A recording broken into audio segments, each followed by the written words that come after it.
আসসালামু আলাইকুম সবাইকে। এটাকে কে কী নামে চিনেন? কেউ শালগম বলে, কেউ বিট বলে। আমি যদিও এটাকে শালগমই বলি।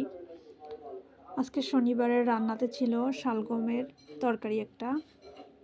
যদিও তরকারিটা নিরামিষ ছিল, নিরামিষ হলেও খেতে ভালো লেগেছিল। এবছর শীতের সিজনে শালগমটা সম্ভবত 2 থেকে 3 দিন খাওয়া হয়েছে আমার, কারণ এটা খুব একটা পাওয়া যায় না চট্টগ্রামে।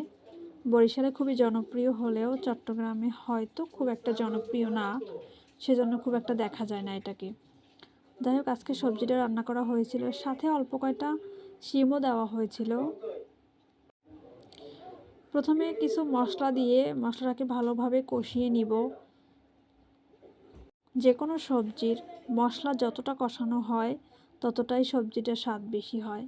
যদিও আজকে কোনো চিংড়ি মাছ ছিল না বা শিং মাছও ছিল না এটা রান্নার জন্য। যাই হোক, মশলাগুলো কষিয়ে শালগম আর সিমটা দিয়ে দিলাম ভিতরে। এখন কিছুক্ষণ এটা কষিয়ে নিব। আর হ্যাঁ, শালগমটা যখন শীতের সিজনে প্রথম বের হয় খেতে ভালো লাগে। একদম যখন শেষ হয়ে আসে তখন কিন্তু শালগম থেকে একটা গন্ধ আসে, প্লাস ভেতরে আঁশ হয়ে যায়।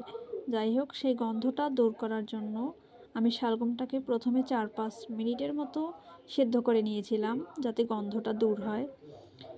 শালগমটা সিদ্ধ করার পরে যখন কষানোতে প্রায় আপনার অনেকটাই সিদ্ধ হয়ে গিয়েছিল, সেজন্য খুব বেশি পানি দেওয়ার দরকার নেই, সামান্য করে পানি দিয়ে দিলাম। এখন এটা যখন ফুটে উঠবে তখন একটু ঢাকনা দিয়ে দিলাম।